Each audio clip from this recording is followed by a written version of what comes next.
आज ही Doubtnut app download करें। Doubtnut पर होगा अब आपके सभी मैथ्स, केमिस्ट्री, फिजिक्स और बायोलॉजी डाउट्स का सफाया। बस अपने क्वेश्चन की फोटो खींचो, उसे क्रॉप करो और तुरंत वीडियो सोल्यूशन पाओ। Download now. तो हमारे पास जो क्वेश्चन है उसमें एक असर्शन है, एक रीजन है। तो जो असर्शन दिया है वो है 2 balls of different masses are thrown vertically upward with same speed. They will pass through their points of projection in the downward direction with the same speed. और जो रीजन है वो है the maximum height and downward velocity attained at the point of projection are independent of mass of the balls. और हमारे पास यहाँ पर 4 ऑप्शंस दे रखे हैं। पहला ऑप्शन है if both assertion and reason are true and the reason is the correct explanation of the assertion. दूसरा ऑप्शन है if the both assertion and reason are true but the reason is not the correct explanation of the assertion. और third option if assertion is true but reason is false. और fourth option है if both assertion and reason are false. तो यहाँ पर जो assertion है उसका statement देखते हैं। तो यहाँ पर हमें जो असर्शन दे रखा है वो है 2 balls ऑफ डिफरेंट मासेस। तो यहाँ पर हमने एज्यूम कर लिया, assume of the balls are m1 and m2। ये दोनों बॉल्स की मास है और इनको वर्टिकली अपवर्ड डायरेक्शन में सेम स्पीड से फेंका जाता है। तो यहाँ पर अगर हम एज्यूम करें कि speed of the balls are u और यहाँ पर दे रखा है कि they will pass through their point of projection in the downward direction with the same speed.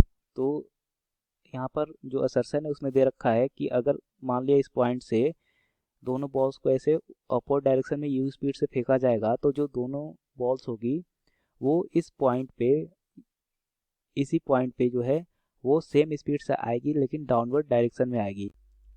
तो अगर पहली जो बॉल है उसका मास m1 ले और दूसरी बॉल का मास m2 ले तो यहाँ पर जो बॉल्स है इन पर जो फोर्स लगेगा नीचे की तरफ, तो पहले बॉल पर ये लगेगा कितना m1 इंटू जी के इक्वल और दूसरे बॉल पर ये लगेगा कितना m2 इंटू जी के इक्वल। लेकिन यहाँ पर जो एक्सेलरेशन ड्यू टू ग्रेविटी होगा वो दोनों बॉल्स के लिए इक्वल होगा और वो जी के इक्वल हो जाएगा, क्योंकि यहाँ पर केवल मास अलग अलग है लेकिन इस पर जो अर्थ है उसका जो अट्रैक्शन फोर्स होगा, जो अट्रैक्शन फोर्स के कारण जो इसमें एक्सेलरेशन आएगा वो इक्वल होगा दोनों के लिए। तो यहाँ पर हम क्या कर सकते हैं, यहाँ पर जो हमारे पास रेक्टिलिनियर मोशंस के इक्वेशन है वो यूज कर सकते हैं, क्योंकि यहाँ पर जो फोर्स है वो कांस्टेंट है।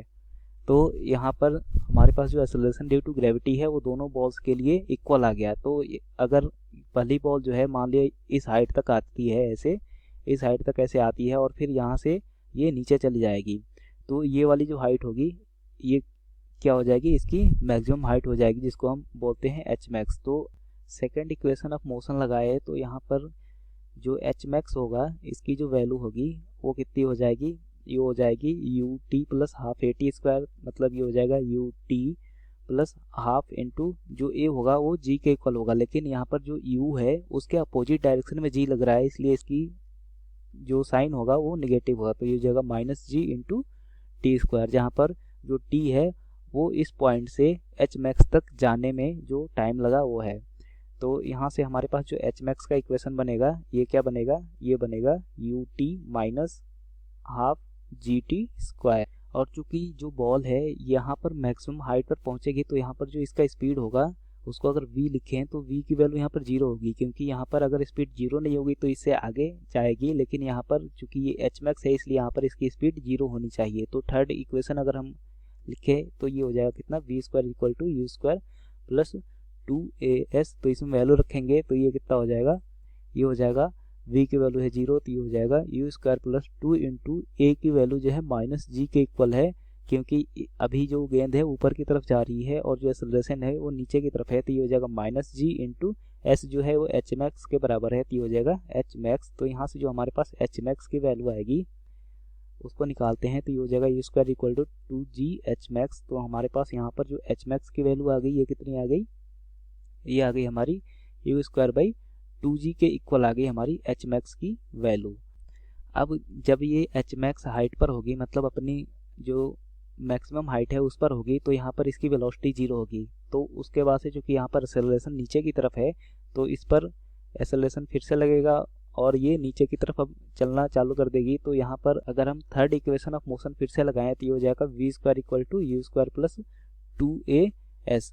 और यहाँ पर जो v की वैल्यू होगी वो पॉइंट ऑफ प्रोजेक्शन पर जो इसकी स्पीड होगी उसका वैल्यू के बराबर होगा। और यहाँ पर जो u होगा इनिशियल स्पीड वो 0 होगा, क्योंकि एच मैक्स पर अब इसकी स्पीड है 0।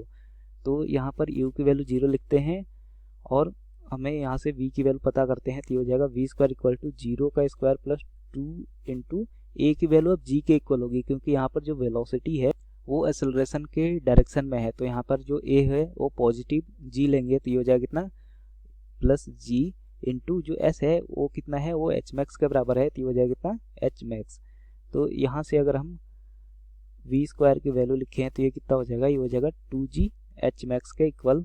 और यहाँ पर जो एच मैक्स की वैल्यू आई थी वो कितनी थी, ये थी u²/2g के इक्वल। तो इसमें हम वैल्यू रख देते हैं, तो ये हो जाएगा v² equal to 2g into ये हो जाएगा u²/2g के इक्वल। तो यहाँ से 2g से 2g कैंसिल हो जाएगा और यहाँ से v² जो है वो u² के इक्वल हो जाएगा। इसका मतलब जो v है वो u के इक्वल आ गया। तो यहाँ पर जो हमारे पास स्पीड आया किसी भी पार्टिकल का, वो जिस पॉइंट से जिस स्पीड से हम फेंक रहे हैं उसी स्पीड से वो उस पॉइंट पर आकर मिल रहा है, लेकिन इसका जो डायरेक्शन है वो अपोजिट है, क्योंकि आते समय जो इसका डायरेक्शन है ये डाउनवर्ड है और फेंकते समय ये अपवर्ड था। तो यहाँ पर हमारे पास जो इसका असर्शन था वो तो हमने सही पाया, क्योंकि यहाँ पर जो दोनों बॉल्स है इनके लिए जो v का वैल्यू आया वो u के इक्वल आ गया। मतलब जिस स्पीड से हम अपवर्ड में फेंक रहे हैं वो उस पॉइंट पर जाने के बाद उसी स्पीड से डाउनवर्ड डायरेक्शन में चला आ रहा है। तो यहाँ से जो हमारा असर्शन है वो तो करेक्ट मिल गया। अब जो रीजन है उसको देखते हैं। तो रीजन दे रखा है कि the maximum height and downward velocity attained at the point of projection are independent of mass of the ball. मतलब जो मैक्सिमम हाइट है उसमें जो मास m है इसका कोई इम्पैक्ट नहीं आया। तो एच मैक्स का जो हमारे पास हमने जो फॉर्मूला डिराइव किया था उसमें m का कोई इम्पैक्ट नहीं है। तो यहाँ पर तो ये बात सही है। और जो यहाँ पर दे रखा है कि वेलोसिटी है इसमें भी m का कोई इम्पैक्ट नहीं होगा, जो मास होगा उसका कोई इम्पैक्ट नहीं होगा। तो यहाँ पर हमने जो वेलोसिटी के लिए यहाँ पर जो फॉर्मूला डिराइव किया था उसमें भी इसमें m इसके जो मास है उसका कोई इम्पैक्ट नहीं है। इसका मतलब यह है कि हमारा जो रीजन है ये भी सही है और जो हमारा रीजन है ये करेक्ट एक्सप्लेनेशन है हमारे असर्शन का। इसीलिए जो इसकी वेलोसिटी है वो मास डिफरेंट होने के बाद भी सेम आई दोनों बॉल्स के लिए। तो जो हमारा ऑप्शन है उसमें देखते हैं कौन सा ऑप्शन सही है। तो जो हमारा ऑप्शन नंबर 1 है वो है if both assertion and reason are true and reason is the correct explanation of the assertion. तो हमारा जो फर्स्ट ऑप्शन है वो यहाँ से करेक्ट हो जाएगा। क्लास 6 से 12 से लेके नीट, IIT, जेई मेंस और एडवांस के लेवल तक 10 मिलियन से ज़्यादा स्टूडेंट्स का भरोसा। आज ही डाउनलोड करें डाउटनेट ऐप या व्हाट्सएप कीजिए अपने डाउट्स 8400 400 400 पर।